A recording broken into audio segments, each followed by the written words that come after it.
Good afternoon. So happy to have you all here today. My name's Tamara Sheesley Balis, and I am the head of school at Greenspring Montessori School, and I'm so happy to have you here to talk a little bit about Montessori education. Montessori is just an amazing pedagogy and really a spiritual journey, not just for children, but also for adults as well. And this is a brief overview of Montessori education, really designed to start your Montessori journey. Note that our Montessori graduates might train for a full year, some train for longer to be certified as Montessori guides. There's so much to learn, and I'm going to give you a snapshot today to get you started and to help you feel more comfortable with Montessori education overall. So who am I, just in a nutshell? I'm a wife, I'm a mother, I'm a sister, I'm a daughter, I'm a sister-in-law, and there's, a huge amount of family is important to me. I've been an educator for 26 years. I started in Teach for America long ago and then discovered Montessori about 23 years ago. I'm a mom, which is probably one of my greatest gifts. And this photo on the right is my daughter from years and years and years ago doing her walk around the sun, one of my two girls, when she was turning 3, and she's in high school now. And then I have 2 Montessori credentials. I'm primary trained, which is the preschool level, and then I'm lower L trained, which is 1st, 2nd, and 3rd grade trained. I also spent my formative years living in Latin America, which I think has been really an important part of kind of defining who I am as a person. And I am really deeply committed to peace education and the potential of the human spirit, as are many, many, many of the folks who land in Montessori. We really believe in humanity. So today we're going to talk about what Montessori education is, why it works, conventional education versus Montessori, briefly, the prepared environment, the role of the adult, the work of the child, and then we'll do some reflection and feedback. Our session today will probably take about 2 hours, and give or take. There are quite a few opportunities for you to stop and reflect. I really encourage you to do that, to take the time to really think for yourself. You will learn more if your brain is really turned all the way on and you are fully engaged in the conversation and participating. So really, there are 3 critical components of Montessori education. There's the prepared environment, the role of the adult, and the work of the child. And we're going to be talking about all of those today. We also have some videos for you. So let's go ahead and get started. So what is Montessori education? In a nutshell, the Montessori method is really child-centered, and we say that and we really mean it, child-centered education approach that is based on scientific observations of children from birth all the way through adulthood. And it was developed by Dr. Maria Montessori over 100 years ago, and still the results are amazing even now. And actually what's happening is research is coming out that consistently reinforces what we're doing in our Montessori schools as really the fundamental to raising people who are thinkers and problem solvers, and people who are really have self-knowledge and self-understanding and know how to be in community and know how to lead. So those are really essential components, as you know, for being successful in our world. So what is Montessori education? We really believe that rather than a blank slate waiting to be written upon, that children really are not an empty vessel that are just waiting for us to fill them with what we want to pour in. Really, what children are is this spark of their own unique individual genius, and they have unique potential, unique strengths, unique challenges. All of that really creates who they are, and our job is to keep that spark that they come into the world with, that love of learning, that passion for life, that spark of creativity and curiosity about the world, keep that all the way on so they can self-construct themselves into the people that they really came to the world to be, which right? That's what an exciting mission for us as educators, and even as parents and as people who work with children. It's really an exciting way to think about our work. What Dr. Montessori tells us is our care of the child should be governed not by the desire to make him learn things, but by the endeavor always to keep burning within him that light which is called intelligence. And that's really what we're working to do, is keep their lights all the way on and keep them excited about what they're learning, and really have them hold their self-construction as this important, precious work that it is. So Dr. Montessori, I want to give you just a little snippet of her, and I'm going to go ahead and play this video so that you can really hear from other folks and see this sweet little video. It's about 4 minutes long. It's produced by AMI. I always want to give credit where credit is due, which is the Association for Montessori International. And so we'll take a few minutes to watch this together right now.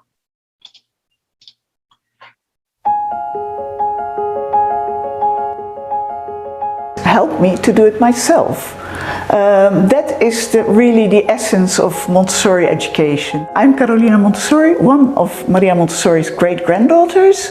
She was born in 1870 in Chiaravalle, Italy. She was the only child of Alessandro Montessori and Renilde Stoppani. Her mother was an elementary school teacher, but of course stopped working when she married, and probably wanted her daughter to do all the things that she had not been able to do.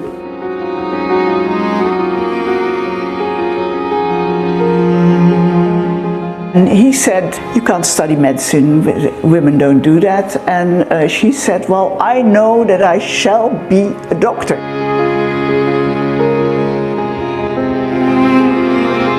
She was the first woman to finish her studies at the University of Rome, medical studies.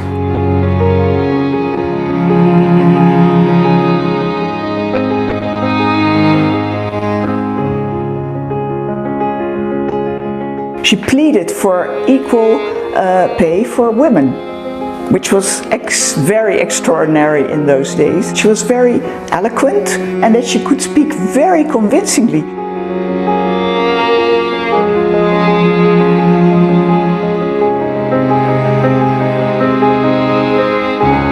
She was particularly interested in the psychiatric department. She found that there were children, they were there locked up in a big ward. The nurse said, oh God, they eat the crumbs from the floor, they have no manners. And Maria Montessori said, no, they have nothing to do. They need sensory stimulation. These children performed sometimes better than the children who had regular, traditional education.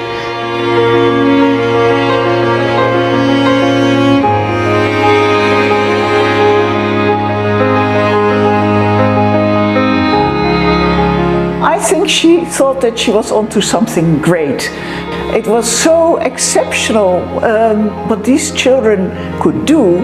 These children were capable of great discipline, order, care for one another, care for themselves, and also were very eager to learn. So she really saw a new kind of child. The Montessori approach is based on providing a prepared environment for children, so made to measure, where they can learn by themselves with very little guidance from the teachers.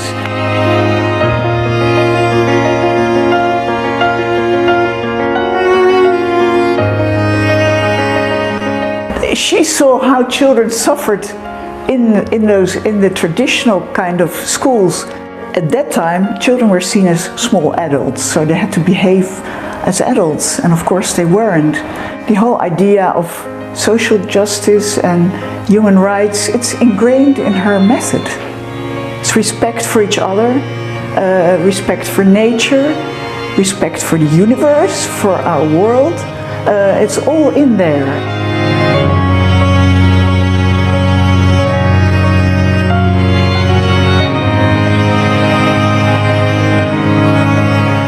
She received many, many honors and awards, but of course the most honorable thing is that she was nominated 3 times for the Nobel Peace Prize.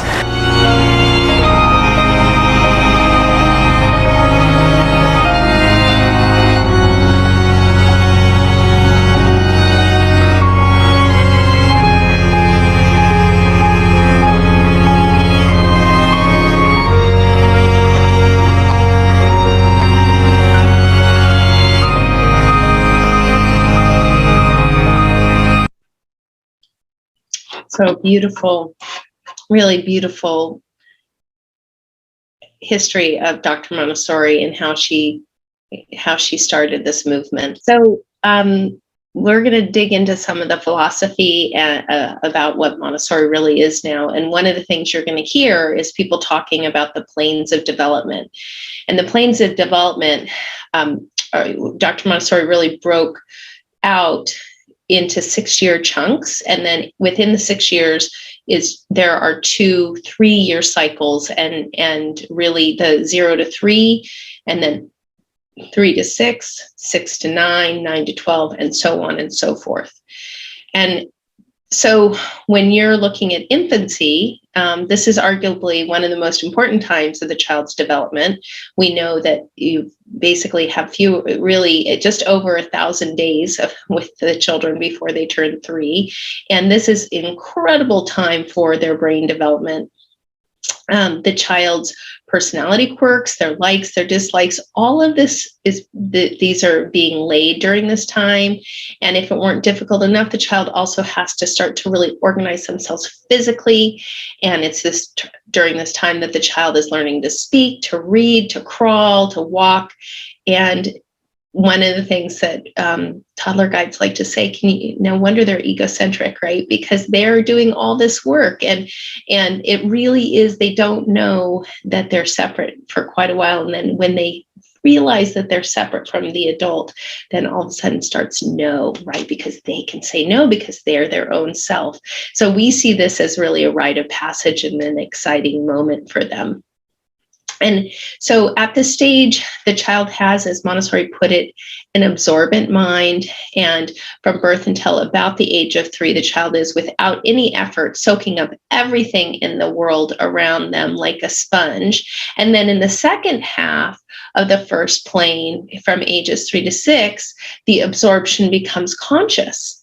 And they know they're learning. They know they're self-constructing. And during these, both of these times, the task of learning is made really manageable through us observing for sensitive periods. So we're watching to see when the child is ready for each of these pieces of development. So from 3 to 6, they're starting to really develop their fine motor skills, their sense of order, their language is exploding. They build the skills of being able to sequence. They learn how to process symbols and recognize them as the keys for reading. And they oftentimes will become very, very strong readers by the end of this first plane of development.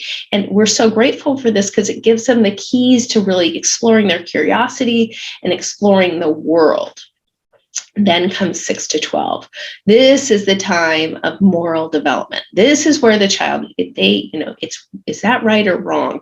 They're discovering who the world through their intellect, and they're really starting to learn how to question things in the world and how does that fit together. And they want it to be black and white, and oftentimes it's gray, right? So they're in this, that's not right. Sometimes you'll see them turn into police.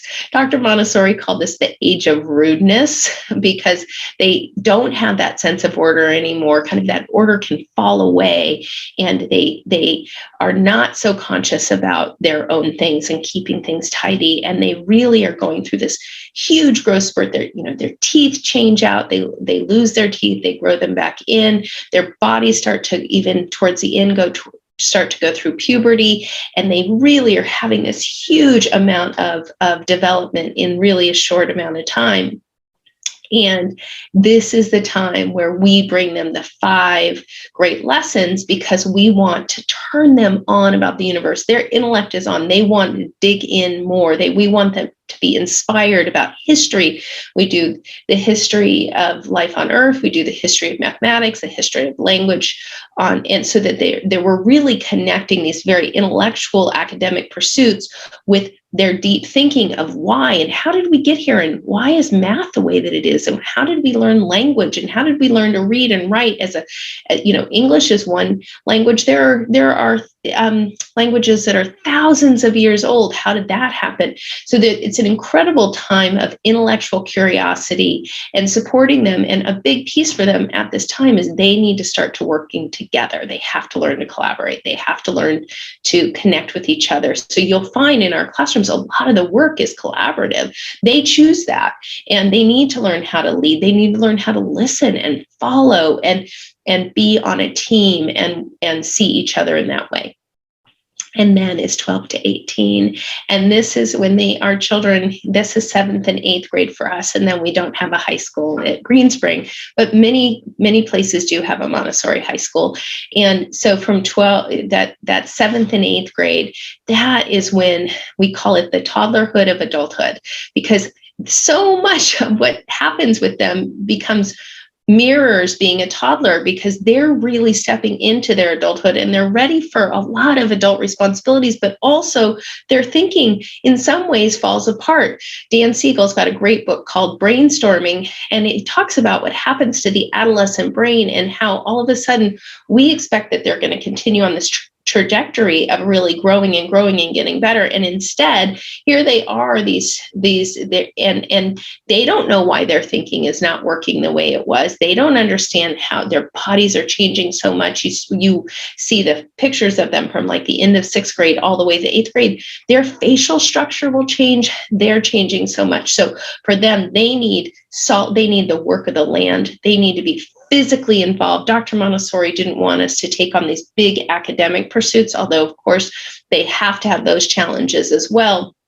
But she wanted them to be in the land, building, working, running their own businesses, and learning how to be out in the adult world. And that's a big part of the Montessori curriculum. We do microeconomies, and we have them have land that they're managing and projects, and really learning all of those life skills at that time to really support this plane of development. And so I want to share just a little bit more, because this is such a key principle of Montessori, but really we've talked about this a little bit, but I just want you to know, like, you can kind of categorize these in that the infancy is the absorbent mind, and it's really helped me to do it myself.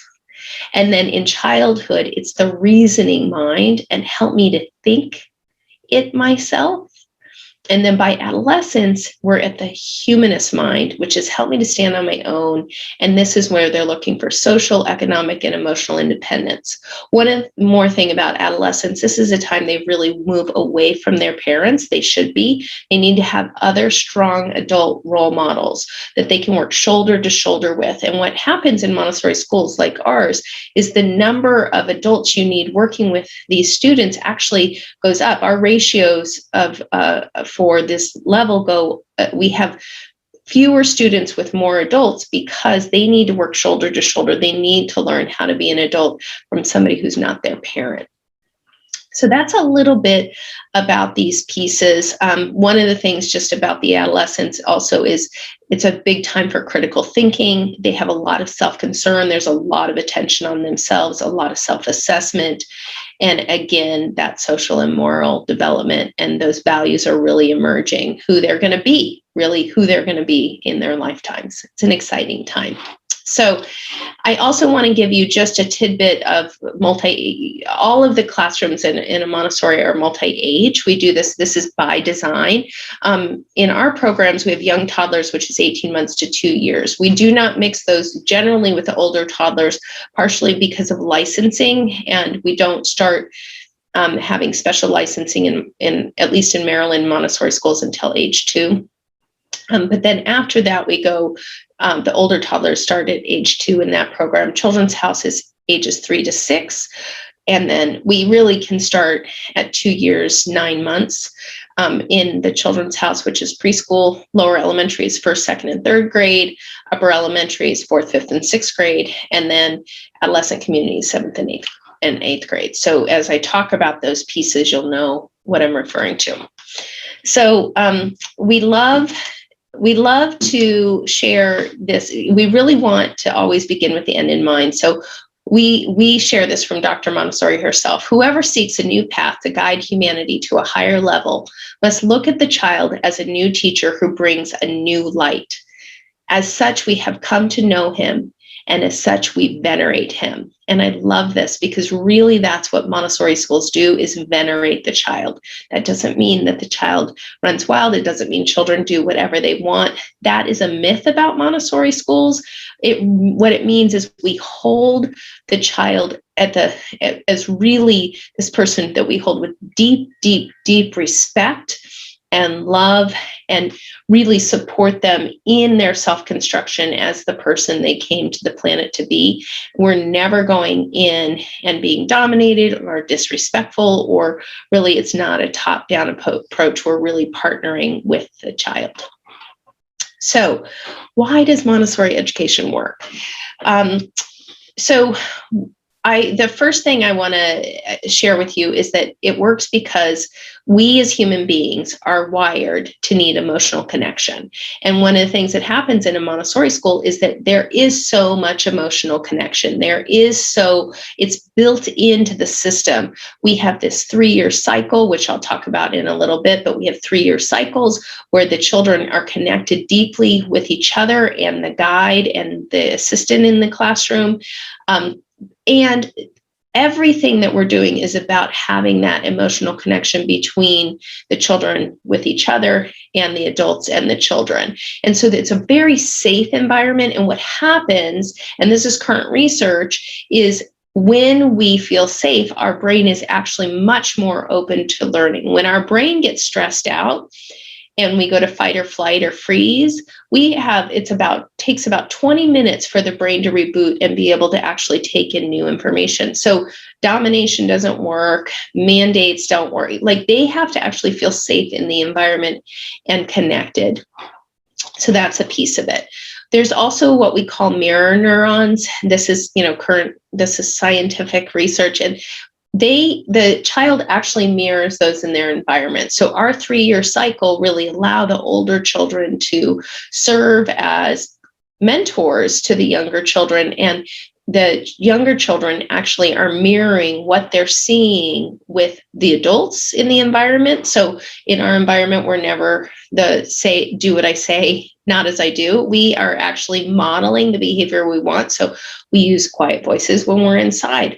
We move slowly when we're inside. We're thoughtful in how we communicate with each other. When we make a mistake, we say, "Oh, I made a mistake." And that's okay, right? Because that's how we teach friendliness with error. All of those parts, those are things that we do and there's so much more. But that's a piece of what, as a Montessorian, you're responsible for, is really it's showing how we do things and showing how to be, and that really works for the mirror neurons. We also are deeply committed to peace education. I'm going to talk about peace education and supporting children with conflict a little bit later, but even the design of our classrooms in providing the child downtime so that they're not competing against each other. They're not having to get this done because everybody else is doing it. If they need time to take a rest and take a break, they can do that. They're managing their own time and their own body and their own system. One of the things we need to recognize is our nervous systems need to take breaks. It's key for our brain to have downtime. So that is also built into our system. We also build an executive function. It falls out the bottom naturally of our environments. And so what happens is Montessori offers really clear, high expectations for children to be able to fully explore who they are and what it means to be a contributing member of their community. And we often hear that people think that in Montessori schools, children can do whatever they want, which is actually not true. The truth is, in fully implemented Montessori communities, there are clear and well-defined boundaries, and then there's a lot of freedom within those boundaries for the children. And this allows the children to build their executive function skills. They choose how they use and manage their time. Even 18-month-old children can make choices about how they want to use their time, as those of you with toddlers know well. They can plan their days, and that doesn't happen really more until they're in the end of our Children's House program, but they can say, I want to do that and that and that today, and they have the capacity to do that. And because we're not thinking for them, they develop strong reasoning skills. Their environment promotes their connections with each other, and they have so many opportunities for problem solving. They learn from early on how to work with others and how to advocate for themselves, how to listen, how to function as a part of the community. And this allows them to be and to build their best selves, right? And to really have those skills of executive function for the rest of their lives. One of the things, and I love this image, is that executive function is actually the foundation for all of the other work they're doing. So that executive function allows them to do those social emotional connections, because you have to have a reasoning mind to understand even what someone else is showing you with their facial cues, and of course for their academic success. So learning to one of the things that we really support our children in is building this concentration, which is also one of these pieces that can come out of executive function as well. So according to the Center for the Developing Child from Harvard University, Montessori works because cognitive, emotional, and social, they don't say Montessori works. This is what we say. Cognitive, emotional, and social capabilities are inextricably intertwined through the life course. Emotional well-being and social competence provide a strong foundation for emerging cognitive abilities, and together they are the bricks and mortar that comprise the foundation of human development. So as we go through the presentation today, take a look and see where you see that the children would be developing cognitive, emotional, and social capabilities.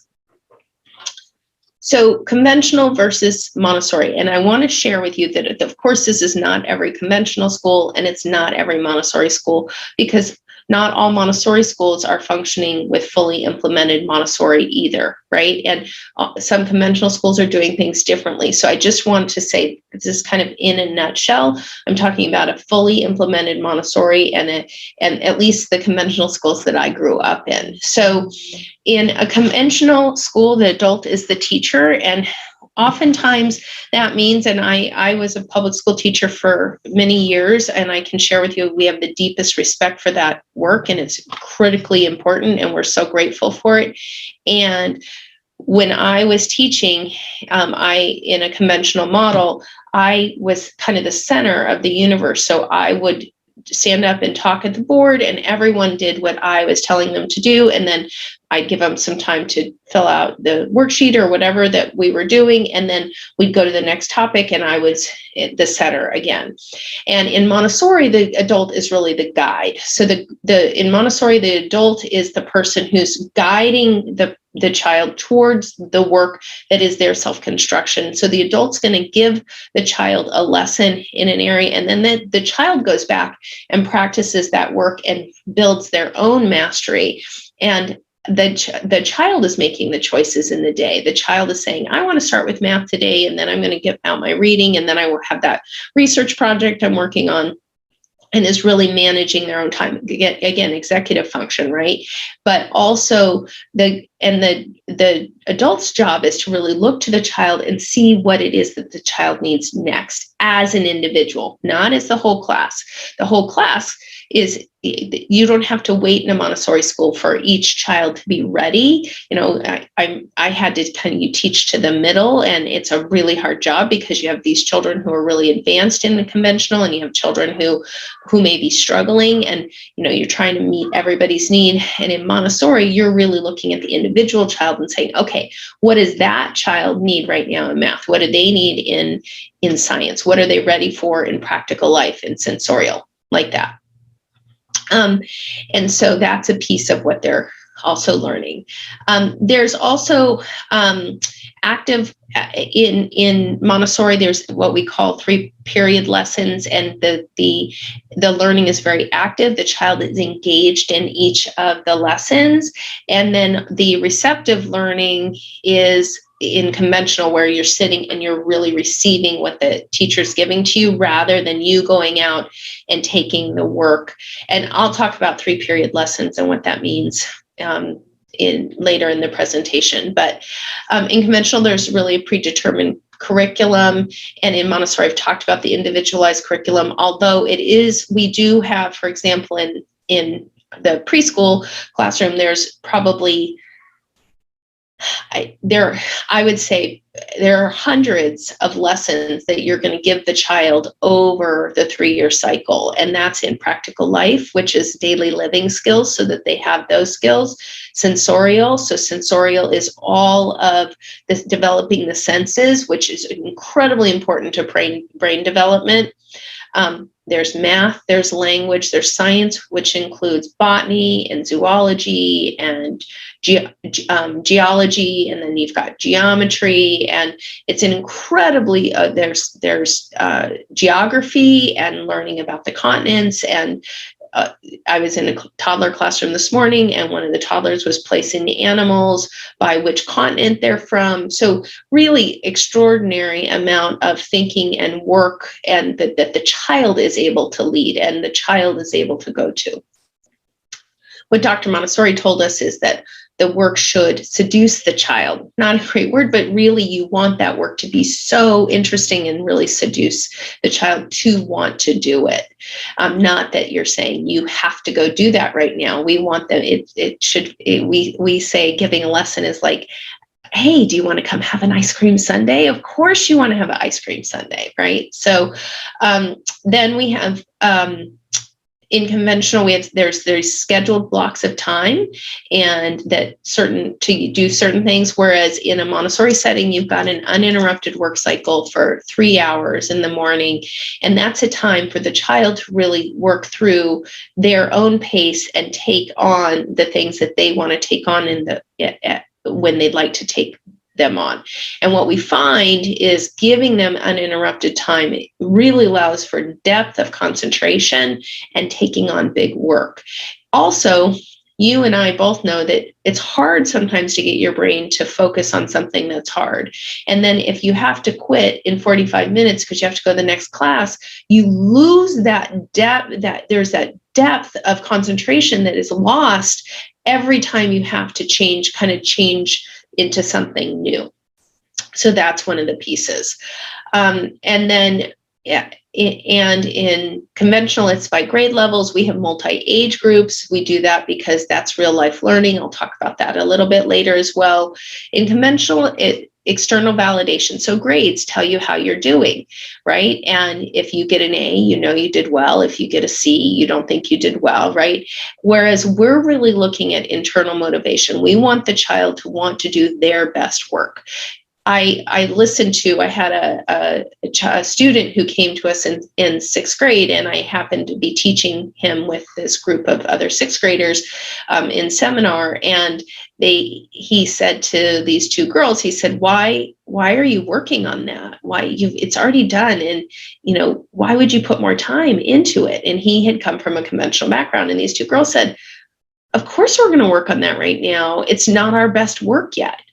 And so what we find is when there's internal motivation to do your best work, your work it can be a lot greater than it would be just to get an A. I remember oftentimes doing the bare minimum to get the A. I wasn't learning because I wanted to learn it. I wasn't excited about what I was learning. I was just getting through to get good grades. And because that told me who I was. I was a straight A student or whatever I was, right? And that's how we defined ourselves, rather than being defined by how we felt about learning and about our excitement and our, eagerness about being engaged in the learning process and being lifelong learners. And then there's conventional is really performance-based, and it's, conventional education is, like I just said, how you do, it gives you an A. And for us, we're about the process. So we're not as concerned, and this is hard sometimes for our parents to understand, but we're not as concerned about whether or not the child got the right answer in the math problem.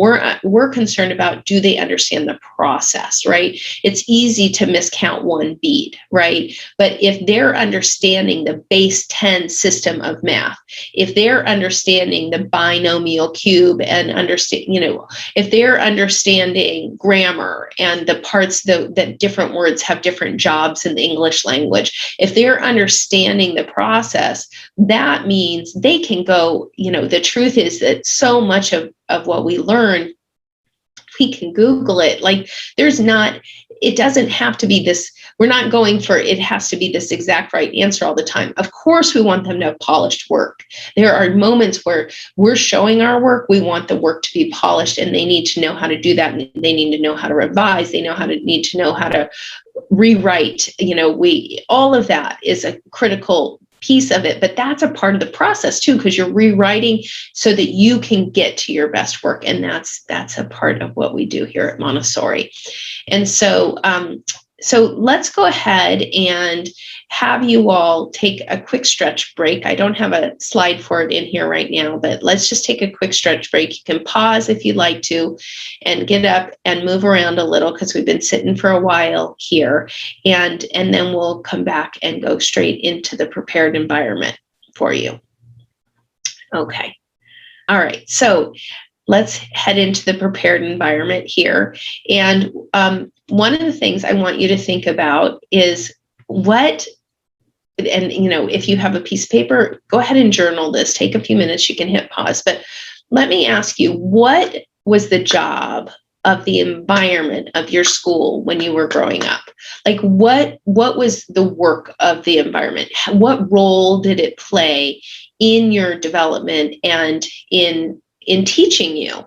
And how did you feel in your environment? And how did the environment influence how you functioned? So just take a few minutes to think about that. You can pause the video and do some self-reflection on that. Okay. All right.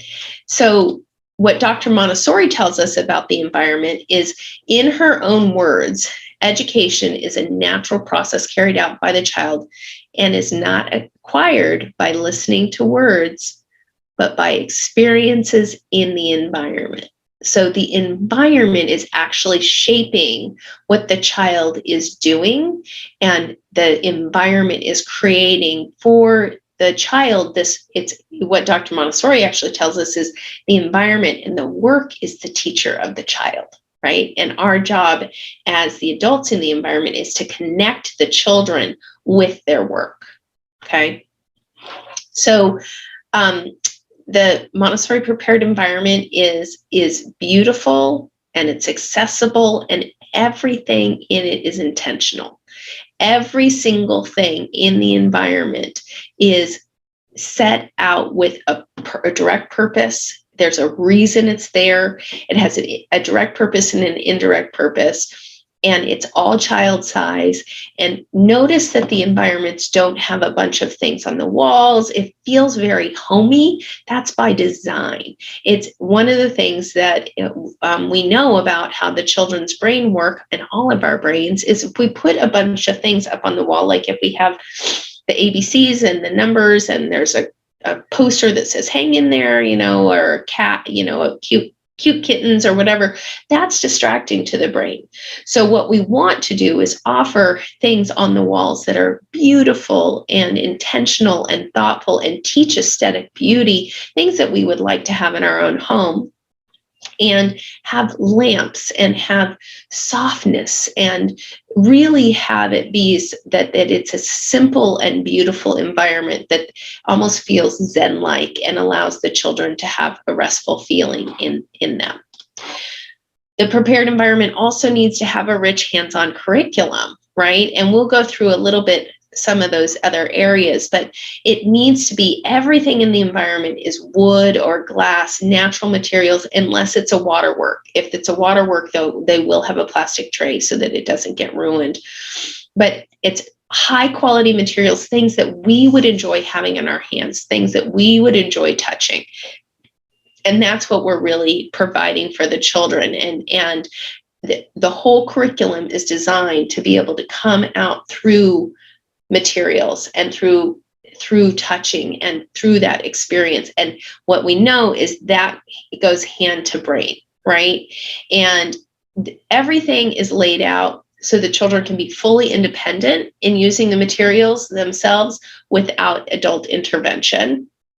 And it's all sequenced in the order of complexity, so that there's classifying, there's sorting, there's categorizing, there's building, and it's really a spiral curriculum where they continually come back to continue to revisit and really fortify the skills that they're learning. The prepared environment also includes mixed age groups, and I would ask you to take a minute to think about, what do you think the benefits of a mixed age group are, right? What do you think that could give us? The truth is, it provides leadership opportunities for the older students in the classroom, and they get to take on the responsibility of supporting younger children. And you can see the photo on the right. This little guy loved. She was new, and he supported her so much. And she's 3 and he's 5. He might be 6 in this photo, and it's really an exciting opportunity for them. And also, it provides the younger ones the opportunity to really have people to mirror off of and to really do goal setting. So they're looking, I want to do that. Oh, great. You want to do that? Here's what we need to do first. So they see that work that the older students are doing and get really excited by it. It's really a beautiful structure, and it's real life. That's how real life works, right? We are not in real life. We're not off I'm not just working with people who are my own age, doing my own type of work the whole time. I have to know how to mentor people. I need to know how to ask for help and use my resources. That's real life training. And then we have the 3-year cycle. So the 3-year cycle is absolutely beautiful. It allows for the children to really explore the depth of the curriculum, and really by that 3rd year, they're exploding their leadership and their academic skills, because the curriculum builds that way. And that first year, this is an example, the first year the child's doing sandpaper letters and he's learning cursive, right? And we teach cursive first, so that's a whole nother conversation. But he's learning in cursive, he's learning his sounds. And then the second photo is some 4-year-olds who are working, they're building words, and you notice it's pumpkin, and they're not little easy words that these children have worked to a place where they're working more advanced. And then the girls on the right are kindergartners who are doing this beautiful, it's called the grammar box, the grammar symbols, and they're doing article, noun, and adjective, and working with the function of words. And they think it's so exciting to do that in kindergarten. Oftentimes in a conventional program, you wait until a lot later and the children are not excited about it anymore. But at this age, they really love that. And what we find is that 3rd year is the 3rd year is the leap year where they the growth in leaps and bounds. So just briefly, the different areas of the curriculum in a Montessori environment, you can see them here: culture and geography, enrichment. We start in first grade enrichment for the first graders. Going outs are in elementary. They do a lot of research, right? And they choose topics and they research it, and then they have the opportunity to go out into the world to learn more. We had students go to the Baseball Hall of Fame. We had students go down to the Smithsonian, and they're really in charge. So they print out the directions, they call to get the museum information, they're in charge of the money. They have a chaperone who's another parent, but not one of their parents. And the job of the chaperone is to not interfere. So if they're walking the wrong way, the chaperone lets them walk the wrong way. We train our chaperones. And it's really an exciting opportunity for these children to really be out in the world in a safe way, but still be able to have their thinking be all the way on. We do history and language and literature circles, writers' workshops, mathematics, outdoor learning, practical life, science, sensorial, service, and stewardship. We also have a strong health curriculum as well. So there's quite a bit that the children are exposed to within the frame. And we have a scope and sequence, which really lays out what they do at each level.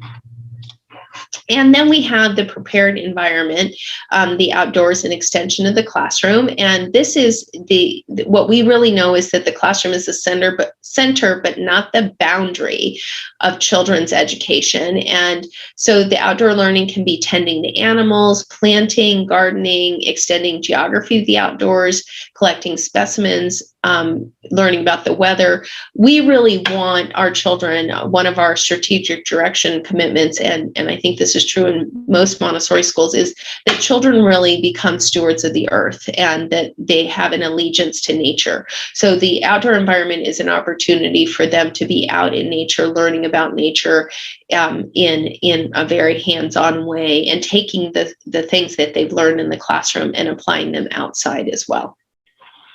So now I have a video to show you and I'm going to ask, since we've been focused on the prepared environment here, this is one of our toddler classrooms, that you take a look and you see what role the environment plays for these children. And afterwards, I have some questions for you. I'm going to have you stop the video and either journal to reflect on your own, or you can talk to a partner about it if you're watching this together. And I'd like you to take a look and really see what you can see as far as what does the environment provide for these children. Okay. There we go.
I'm taking a picture of Mommy and Daddy. That is very nice. I'm going to Daddy.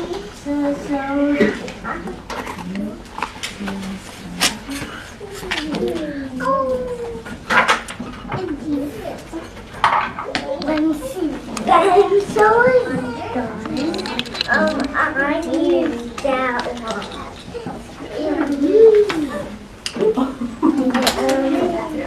I have a few more. When Spencer was all finished, we gave me a little bit some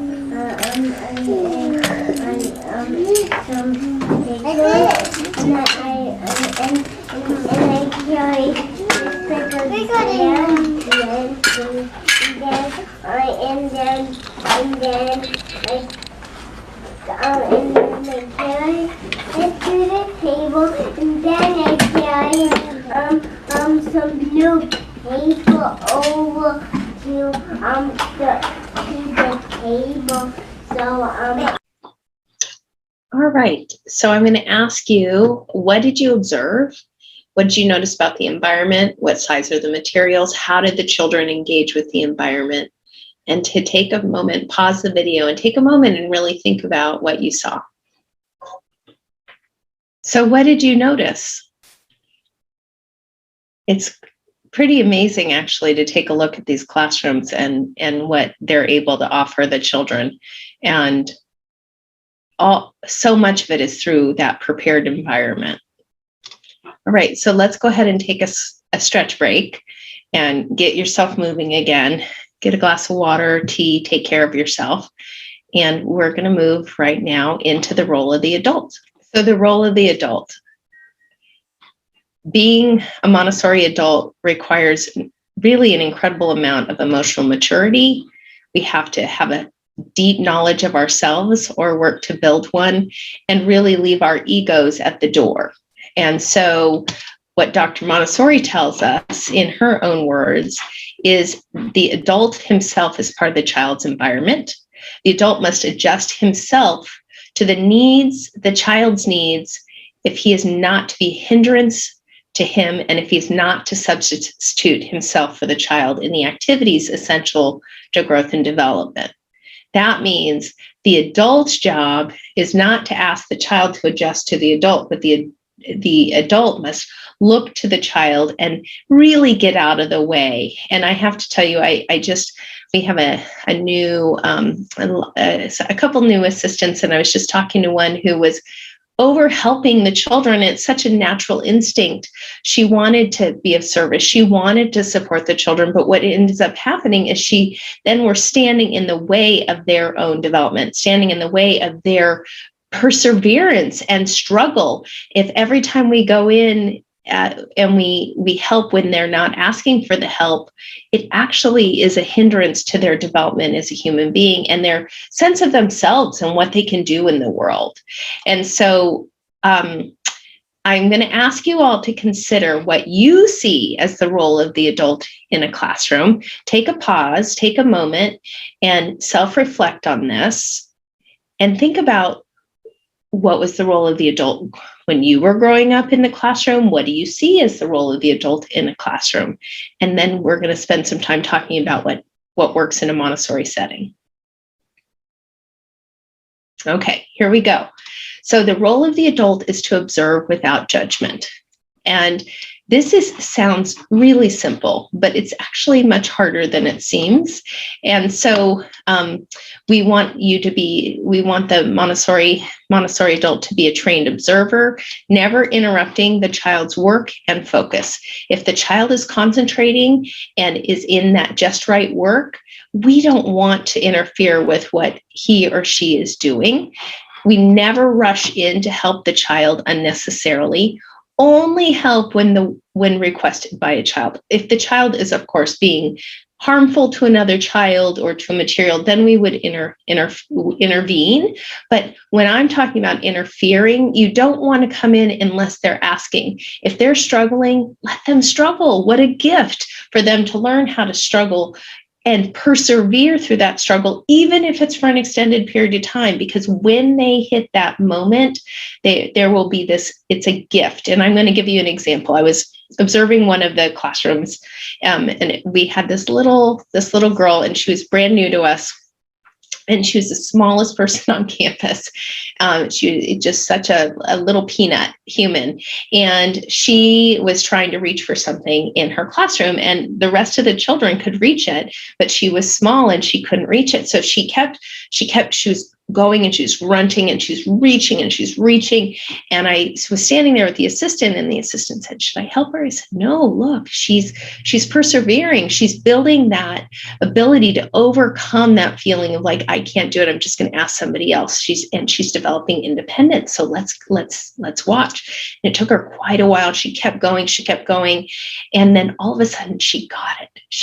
I don't know if she jumped or whatever, and she got it. She turned around and she went, "Yes." Like you could see her, she turned around and she was so victorious. And that's the moment. That's such a precious moment, because if as human beings we learn that we can have those moments, if we stick with it, what a gift for our lifetime, right? Around exercise or learning a new skill or learning a new language. There's so much. And what we have to do is observe without judgment and really look to have the child show us what they need, have the child show us what lesson is next, have the child show us where they need our support. So we need to be observers.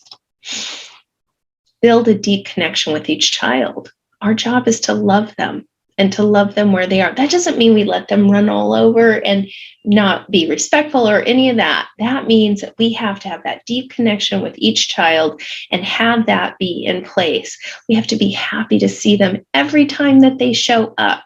We have to have them know that they're loved and tended to and connected. We follow the child. We have to honor who they are and the work they have to do and listen deeply.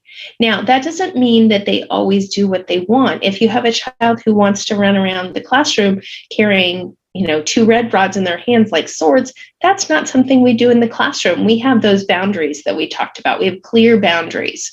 But our job is to link the child to purposeful work that meets his developmental needs. We give grace and courtesy lessons to help the child learn the culture of the classroom, and then observe, watch closely, and notice the details so we can follow the child and what he or she is showing us that they as an individual need. We link the child to the environment, right? The guide on the right, that's an upper elementary lesson where he's showing how rivers, how water erodes land and creates rivers and streams. And it's a beautiful lesson. And then the children will actually do this work and study this themselves. So he's linking them to that work. He's connecting them to that. We say the guide is the dynamic link between the child and the environment. And We want to make sure that the guides or the assistants are greeting at the door and learning, the children are learning how to shake hands. The older children love to be counted on as role models in acting out these grace and courtesy lessons, right? And that helps link them, that brings them into the environment every day. And so that's a really important piece, is that the guide on the left is giving a lesson to that work. And then as soon as the child is able to navigate that work on her own, the guide will fade away into the background and let the child have the independence. So we're linking the child to the environment. We offer meaningful, purposeful work. Now, that's really important. There's no busy work in Montessori. We're not just trying to keep our children busy. Our goal is to always have them building a skill, building their emotional intelligence, their social skills, their academic skills. It's really the whole child. So we want to make sure that there's meaning in everything that they do. I highly recommend the book, Escaping the Endless Adolescence. Beautiful, beautiful book for every parent, every educator, and really talks about how our children, our teens and then becoming young adults are taking responsibility so much later because they don't have meaningful work. They're going into school, and their work in school, they're filling out a worksheet, doesn't feel connected to real life. So our goal and our job in Montessori is to always have the work be meaningful. The children in the center photo here, you can see they're filling up a vase, and that work has 26 steps or something, a lot of steps. He's a toddler. He had to put on his apron. He had to put his funnel in. That's a little tiny funnel. He has to manage the amount of water that's going in. It's opaque, so he can't see how much water is going in. So this is a lot of steps down the road. And then they're going to take those flowers and they're going to put them all over the classroom so that every table has flowers on it for lunch, right? And he gets to own then making his classroom environment beautiful, learning how to be a contribution to the community, even at that young age. The girls on the left are at Montessori Model UN, which during COVID we haven't been able to do, but they've learned how to write. They learn how to negotiate resolutions. They have proposals that they take and negotiate with different countries from around the world, representing a country that is not their own, usually. And they study that country and know it inside and out. You can imagine the skills they build and develop because they care about it. And they go and they're dressed up in their suits and they actually visit the United Nations. And that's meaningful work. Was our fifth and a sixth grader. That's such beautiful, powerful, meaningful work for that age group. So that's the other role of the adult. Our job as the adults is to individualize the education. We need to honor each child's unique spirit. We do this through observation and having an individualized lesson plan in every area of the curriculum for each child. So just because Rosa is ready for the bank game doesn't mean everyone is. So you're going to make sure that each child is met with just what they're ready for, just what they need in their environment and in their education. And so it's a big job, is really being that scientific observer who brings in artistry and creativity to really help every child be connected in every area of the curriculum. We also are fueling their intrinsic motivation. Children come to the planet deeply intrinsically motivated. They are motivated to learn to walk. They're motivated to learn to talk. We don't have to cheer them on. We love them. We need to love them. But it's not our job to say, oh, good job, and hold them up so they can learn to walk sooner or any of that. That's their own process, right? Our job is to keep that alive so they continue to be excited about learning. I remember going to sixth grade and really not caring about school at all. I was completely boy crazy by that point and wore blue eyeshadow and feathered my hair. And that's what I was focused on. I wasn't focused on school or learning anymore, but I wasn't in an environment that had fed my intrinsic motivation. And so our external motivators, such as grades, stickers, or candy, are not necessary when children are free to follow their interests and meet their own needs, and really supported in doing that, and then deeply care about learning. The children in the center are in our upper elementary, and you can see they had been working on long division, and they felt they were in love with it. So they were creating their own problem, and that, I think there's 9 sheets of paper there that they had taped together to have that problem keep going. And you can see how proud they are of themselves. That didn't come out of us, that came out of them. Our job is to empower their self-construction. We want these children to feel excited about what they're learning, and excited about what they're doing. We want them to feel ownership. I want to give you an example. We have a 6th grader this year, and she was really disappointed. It's COVID right now, so she couldn't do Montessori Model UN, and there's not the middle school mixers. So she decided that she was going to direct a play. So her class, those who chose to, and most of her class did, just performed a play. She also decided that they were going to have a newspaper in her class, which she organized, and she had 5 different people who wrote articles, and they're selling the paper in order to generate money for the school's financial aid program. So that's an example of her owning her own experience and not sitting there feeling sorry for herself because she couldn't have these things that she'd been looking forward to for years and years, and instead self-constructing herself and constructing her education to look the way that would still be exciting for her and engaging for the rest of her classroom. And so that's our job, is we're supporting them as learners, as advocates, as citizens, as leaders. It's really the development of the whole child. The role of the adult is also offering an uninterrupted work cycle. This is really important. We cannot step over this. The children must have time to develop concentration. And I need to tell you, we're finding more and more that children are not coming in with, not all by any means. There are certainly some children who are still coming in with some strength in this area, but many children are coming in with a very short attention span unless they're in fantasy play or they're on a screen, right? And those are different parts of the brain. In fact, I have to just say that I think that the screen time for children under the age of 5 is quite detrimental to, and especially for long periods of time. And I think we're seeing more and more research that shows this. But because we're, in this culture where things are coming at them so fast and the attention span is so short, this becomes even more important that they have an uninterrupted work cycle where they can develop their own skills, their own thinking, their own extended concentration.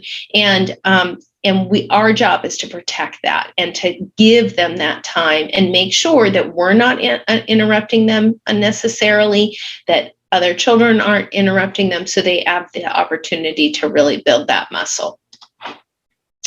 We also are providing Montessori lessons. And so this is a big piece of the role of the guide. And so if you're watching this, just so you know that really in Montessori, usually almost always it's the lead guide who's giving lessons, although assistants in the classroom do give lessons on how to push in a chair, how to carry a chair properly, maybe how to roll a rug. There are a lot of practical life skills also that will be reinforced by the assistants in the classroom.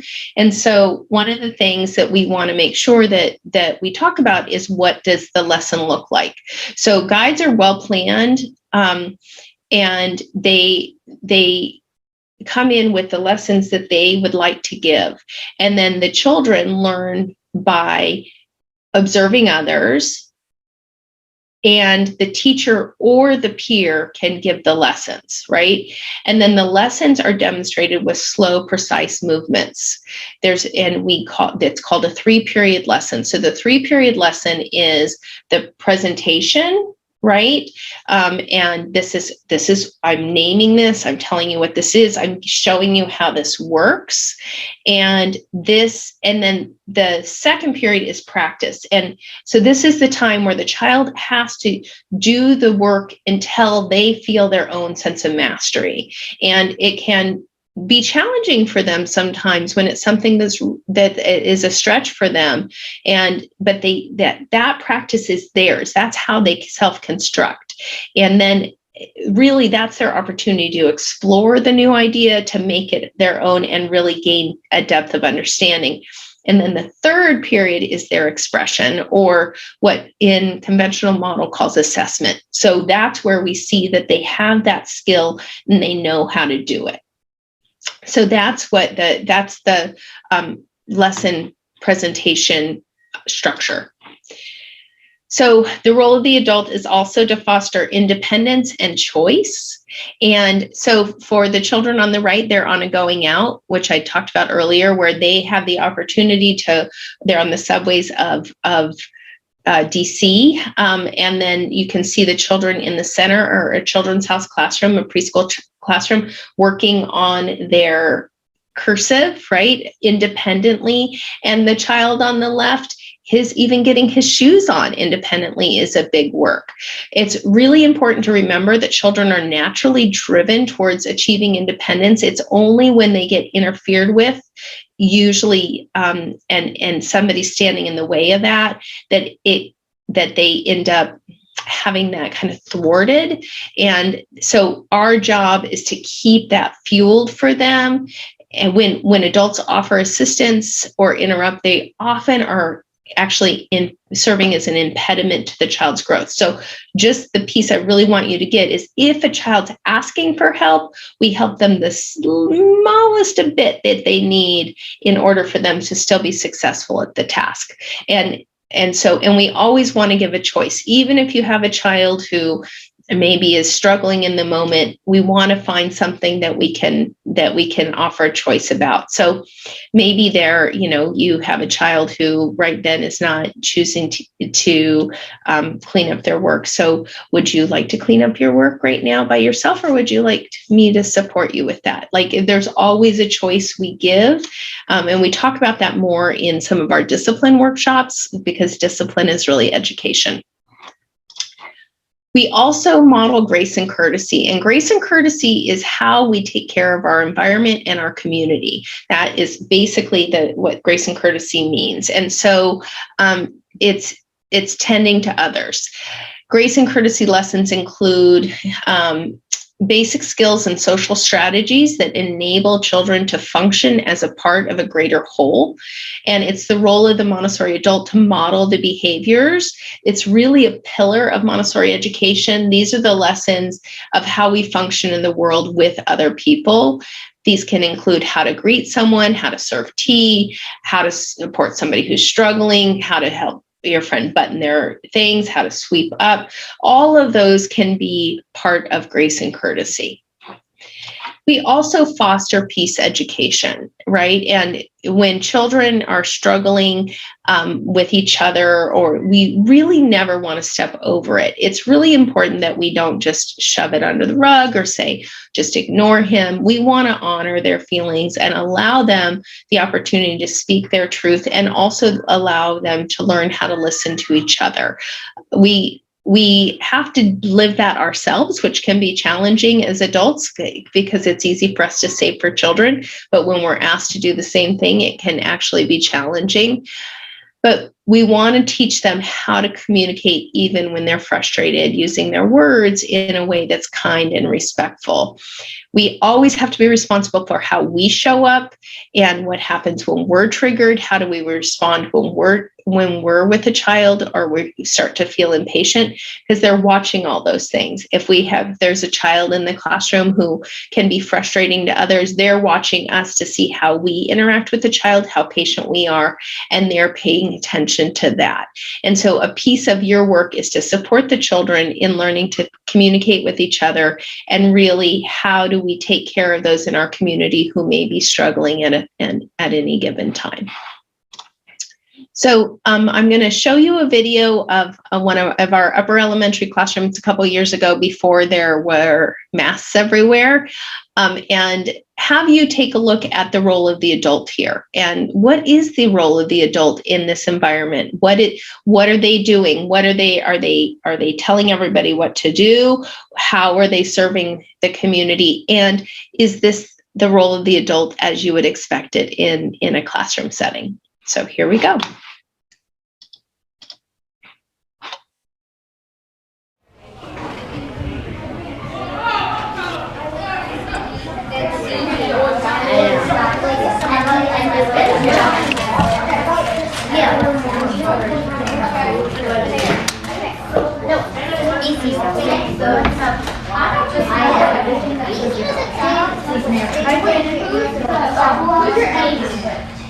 My end side is okay.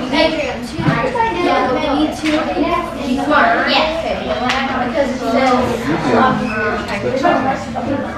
So Helen and Adrian are both my end short ones.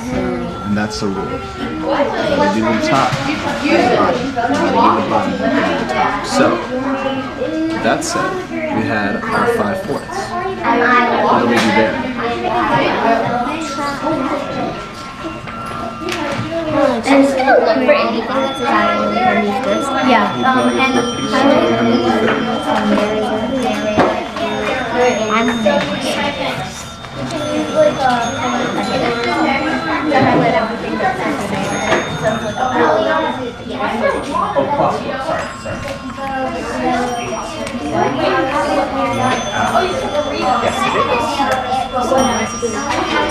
No, but I meant plus this time. And yes, that is correct. That is correct. How did you figure that out? Your mind? So, using the material, you changed 1/2 into 4/8. Okay. So let's see.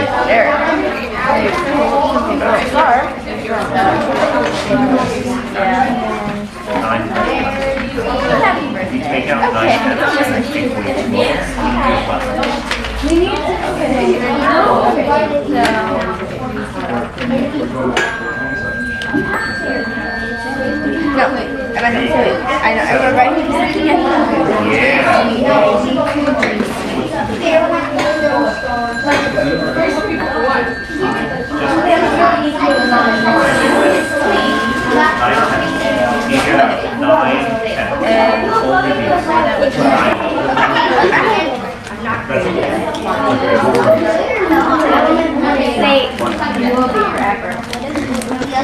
Little snack. Take it away because then the sunlight is going.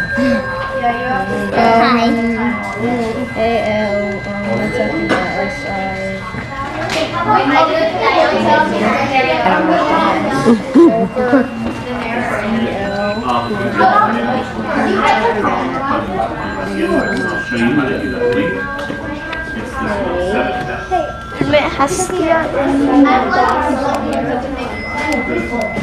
Okay, 2 holes in the floor. I want to flip all of you. Okay.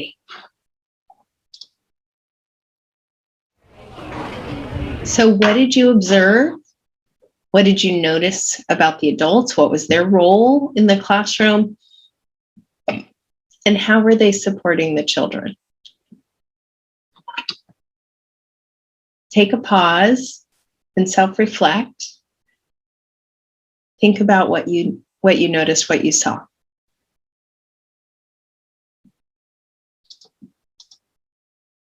Now it's time for another stretch break. Get up out of your chair, stretch, drink some water, maybe have a glass of tea, cup of tea, and we'll step into the work of the child.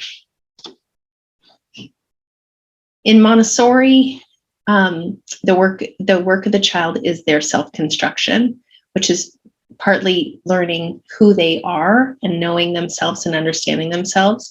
We're not looking to have everybody get into Harvard. We're not looking for everybody to be a mathematician. We're not looking for everybody to look exactly the same. Our commitment is that every child knows themselves, understands themselves, and knows how to be in community and knows how to be in healthy relationships.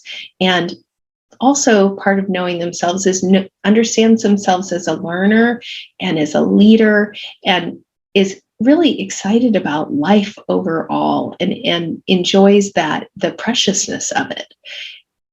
That's different than saying we want this, academic rigor. Now, most of our children actually end up with very strong academic skills.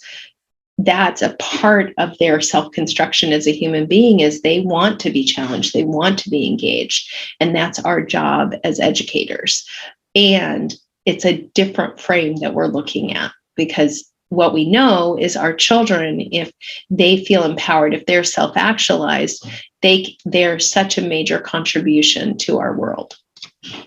So children develop their brains as well as their bodies through movement, and in the process of concentration, self-discipline, and perseverance with an active interest, the foundations of character are laid.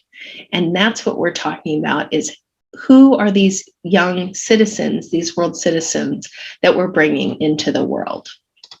So the child is responsible for owning their own self-construction, right? And who they are as people. And that means we come to school, when we tell the children this, we come to school to work. That doesn't mean they can't get up. You can see they move around and they connect with each other, but they're there to work and self-develop as human beings.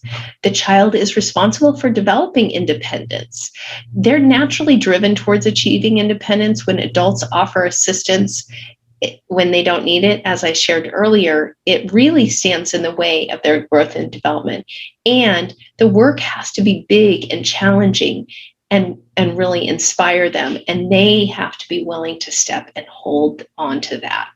And you can see here are examples from 3 different ages of work that can do that for children. And then engaging with worthy challenges. And we just talked about this. The role of the adult is to provide worthy challenges. The role of the child is to accept it, because we can't force children to do this. They have to choose it. We like to say to children, you can do hard things. I want to show you an example of a child. Now, this video is of a little girl who I was watching in my window, and this is actually the 3rd little T that she put into this pumpkin. She's working on her hammering skills, and originally she needed some help from the adult who helped her just get it in a tidbit. But I want you to see what she does when she finishes her work and the way that she feels. It's about 27 seconds long, this video.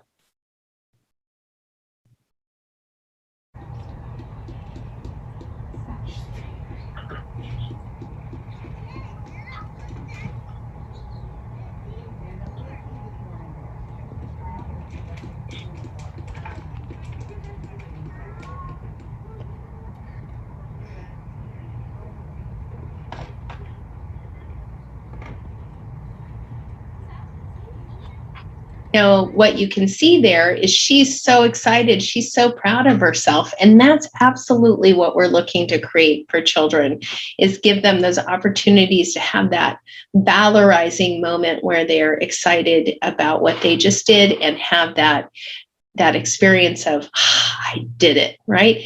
That actually, just so we're clear, is how children build self-esteem. They have to have worthy challenges. They have to have those moments of valorization. That's how they build their self-confidence about themselves. And every time we step in unnecessarily, every time we take that away from them, we take away the child's opportunity for that aha, beautiful moment. The child also needs to build concentration. And I had one child, actually my daughter, we were working on getting her started on the piano, and at first it was fun, and then it was hard.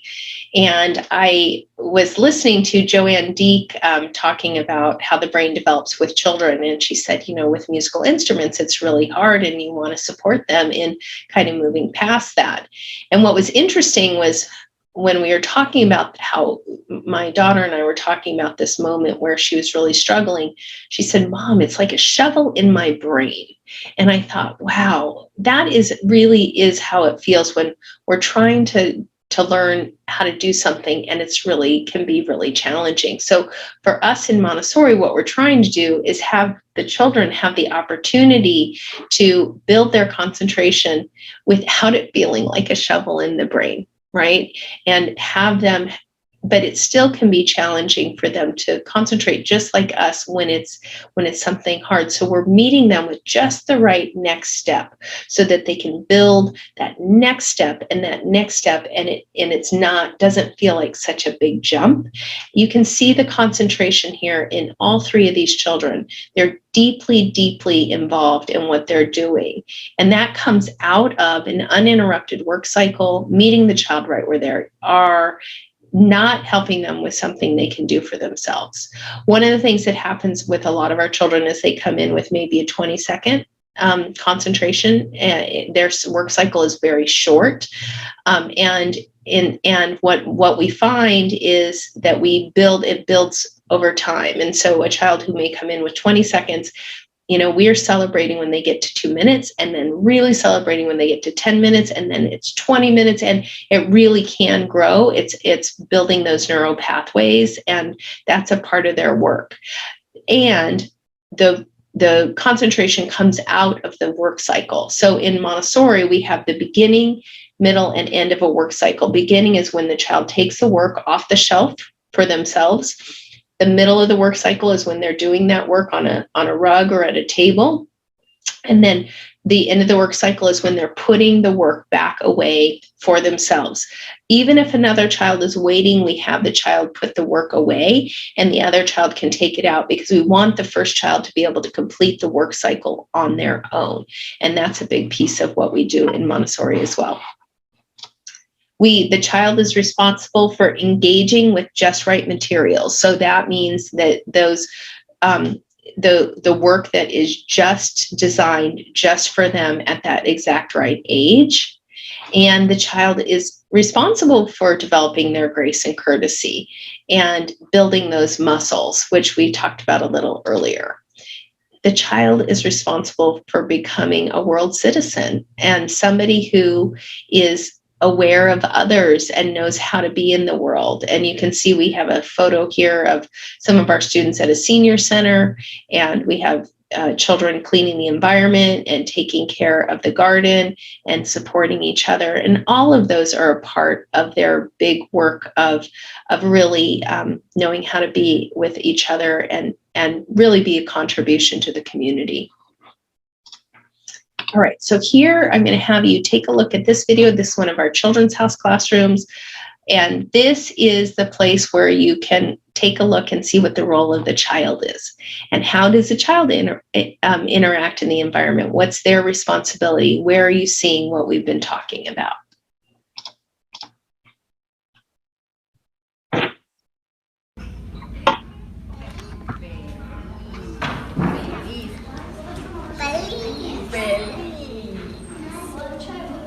Triste, enfadada.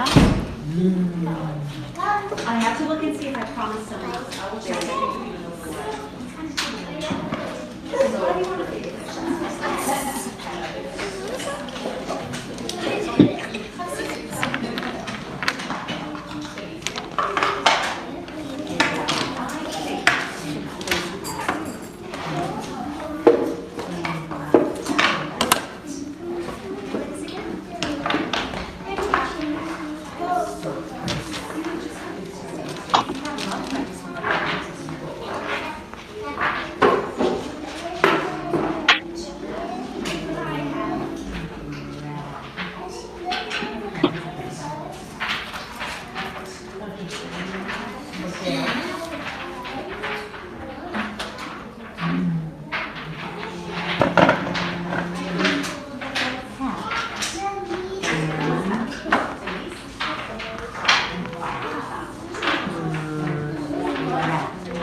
Yes, please.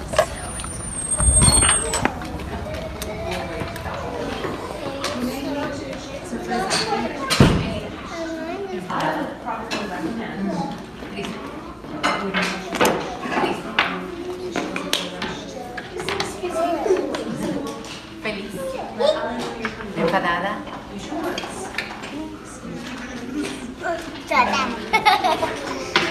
Triste.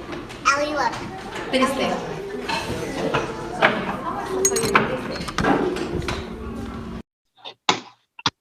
Okay. So what did you observe? What did you see in the Children's House classroom? What were the role of the children? How were they empowered? How were they independent? Did you see concentration? Did you see them caring for the environment? All of those pieces that are really their responsibilities. And then we want to have you take a moment and think about what you want to remember today. We're nearing the end of our time together. What felt important to you? What inspired you? What do you want to learn more about? Pause the video and let's take a moment for you to think about what you want to remember and carry with you. And if you're with someone else, take a time to talk to them about it, because what you say out loud, you'll remember 80% of. What you hear, you'll only remember 20% of. Okay. And then here's some recommended reading for you as you continue your Montessori journey. The truth is that this is just the start. Being a Montessorian is a lifelong journey. I've been a Montessorian for 23 years now, and I learn more all the time. I listened to someone today having a moment with a child, and she's a classroom assistant, and she was so beautiful and so lovely. This child said, "These aren't apples, they're mangoes." And she looked at him and said, "Let's try them and find out." And it was this moment where she could have, because they were apples, and she could have said, "No, they're apples," and taken away that moment of discovery and joy from him. And she said, "Let's try them and find out." And Montessori is just that approach to the world where you're going to look with curiosity and excitement and bring that to our children. I want to share with you some recommended reading. Simone Davies is writing books now, and she has podcasts. So if you're a toddler type of person, I would recommend that. Montessori, The Science Behind the Genius is a great book for all of you who are scientists and would like data. And then Montessori, A Modern Approach, I highly recommend. It's for parents and teachers, and it really kind of breaks down Dr. Montessori's writings into a more, now this was written a few decades ago now, but still is more current than a century ago, the writings of Dr. Montessori a century ago. And then I want to ask you to offer us some feedback. We always want to grow and learn here. So what did you like? What did you wish? And what did you wonder? And we would love to hear from you and know what it is that you'd like more of, and what you enjoyed about the presentation. What do you wish were different? And what do you wonder that we might be able to bring? We're a professional learning community here as Montessorians, and we always want to grow and learn. And that's not just for children, that's for all of us. So we're all deeply committed to lifelong learning. And I want to say thank you. So in the Garden of Dreams, there are many great seeds of possibilities waiting to sprout, looking for your attention, the water and the light. It's important that we remember that whatever we put our attention on, we create more of. And we want to support you in building your own knowledge and your understanding and your love for this beautiful method called Montessori as we all learn and grow together. We're better together. Thanks for spending time with us today.